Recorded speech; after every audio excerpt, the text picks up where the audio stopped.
আসসালামু আলাইকুম সবাইকে। আমি তানভীর হাসান, তানভীর ব্লগ থেকে বলছি। আপনাদের জন্য খুব সুন্দর একটা সুখবর রয়েছে। আমার ছাদে নতুন একটা আপডেট রয়েছে। আমি আজকে অনেক খুশি। আসেন আপনাদের সাথে সবার সাথে শেয়ার করি। আমি আপনাদের দেখাইছিলাম একটি ভিডিওতে যে আমি কিছু ড্রাগন ফল গাছ লাগাইছিলাম। তো আমার ওই যে দেখা যাইতেছে ওই যে আমার বাতিজার বাসা, ওইখান থেকে আমি কিছু কাটিং না বা ছাদে না লাগাইছিলাম। তো ওই ক্ষেত্রে ওইখান থেকে আমাদের খুব সুন্দর একটা ড্রাগন ফল হয়েছে। এই যে আপনাদের সবাইকে দেখাই, এই যে দেখেন কত সুন্দর। আমি ভাবতেও পারি নাই যে এত অল্প সময়ে যে এত সুন্দর একটা ড্রাগন ফল ধরবে। আমি আশাও করি নাই। এর আগে একটা ফুল ধরছিল কিন্তু ওই ফুলটা পড়ে গেছে, যাতে করে আমি আপনাদের দেখানোর মতো ইয়াটা পারি নাই। আর আমার মনে হইতেছে যে ড্রাগন ফলের যে ইয়াগুলো আছে ওইগুলো একটু বাইদা দিতে হইব, বাইদা দিলে হয়তো আর একটু বেশি ভালো হইব। এখানে একটা ছোট ছোট কুশি লাগাইছিলাম, এখানে লাগাইছিলাম টোটাল 4টা লাগাইছিলাম মনে হয় সম্ভবত। এখানে আরেকটা আছে, এটা নতুন বীজ এখানে আছে। আর এখানে অনেকগুলা, এখানে 4টা থেকে অনেকগুলো হয়েছে। এখানে আরো কিছু কুশি দেখা যাইতেছে। আজকে আমার খুব ভালো লাগতেছে যে আসলে আমার গাছের ইয়া হয়েছে। এই যে আপনারা দেখতে পারতেছেন কিনা, এই যে খুব সুন্দর সুন্দর আসলে এখানে একটা হবে, এখানে আরো 3-4টা মানে ফুল দেখা যাইতেছে। তো আল্লাহ ভালো জানে এটা কয়টা ফুল আমরা ফল হিসাবে দেখতে পারবো শেষ পর্যন্ত। আর এই যে ফুলটা মনে হয় সম্ভবত আজকেই ফুটবে। আমার দিকে খুবই ভালো লাগতেছে। আসেন আপনাদের দেখায় আজকে আমাদের গাছে আরো আরো আমার ছাদ বাগানে আরো কিছু গাছ রয়েছে। এখানে আমি আপনাদের দেখানোর চেষ্টা করতেছি।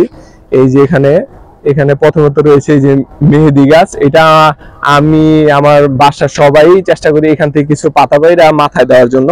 মেহেদি পাতা মাথায় দিলে নাকি খুব ভালো। তো এই যে আরো রয়েছে এই যে অ্যালোভেরা গাছ রয়েছে। আর এই যে এখানে এখানে অনেকগুলো টবে অ্যালোভেরা গাছ আছে।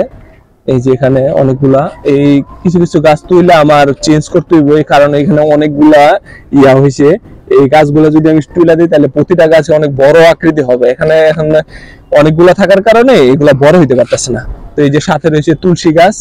এই গাছটা আসলে ঔষধি একটি গাছ। এই গাছে অনেক উপকারিতা রয়েছে, এবং কি আমি বাসায়ও ছোট বাইকনা আছে, ওদের যদি ঠান্ডা লাগে তাহলে এই পাতা যদি বাইকটা মানে রসটা খাওয়ানো যায় তাহলে আবার খুব ভালো। আরো এই পাশেও কিছু আমার ড্রাগন ফল গাছ আছে, কিন্তু এগুলাতে কোনো ফল টল এখন আসে নাই। তো আশা করা হইতেছে সামনের বছর হয়তো বা ইনশাল্লাহ পাবো। এগুলো মোটামুটি ভালোই বড় হইছে। এই যে এখন এইগুলা কি কাটিং করে দিলে ভালো হইব কিনা আপনাদের সবার পরামর্শ চাইতেছি। এই যে এই পাশে আরো কিছু গাছ আছে, আমি আপনাদের দেখানোর চেষ্টা করতেছি। সন্ধ্যা হয়ে গেছে, তো আসলে ভিডিওটা ওরকম সুন্দর হবে কিনা আমি বুঝতেছি না, কারণ ওই যে মাগরিবের আজান অলরেডি দিয়ে ফেলছে। ভিডিওটা করতে অনেকটা লেট হয়ে গেছি। ওয়েট দাঁড়ান, আমি আপনাদের নিয়ে যেতেছি ওইদিকে। এখন আমি এই পাশে আসছি। এই পাশে আমাদের কিছু এই যে করলা গাছ আছে, এগুলো আম্মু লাগাইছিল। আরো কিছু গাছ টাছ লাগাইবো আম্মু, তাই জন্য আমি কিছু ড্রাম এবং ক্যারেট সংগ্রহ করছি। এখানে কিছু পুঁই শাক রয়েছে। পুঁই শাক গুলা আস্তে আস্তে বড় হইতেছে। এখানে 2 কালারের, কিন্তু কিছু লাল আবার কিছু সাদা। আশা করি ইনশাআল্লাহ এগুলো বড় হইলে আরো অনেক সুন্দর দেখা যাবে আমাদের ছাদটা। তা আরো কিছু মাটি সংগ্রহ করতেছি, কিছু কি কি গাছ লাগালে ভালো হয় আপনাদের সবার পরামর্শ চাই, যাতে করে আমি আমার এই বাগানটা সুন্দরভাবে একটি রুফটপ গার্ডেন হিসেবে পরিণত করতে পারি। ধন্যবাদ সবাইকে। আসসালামু আলাইকুম।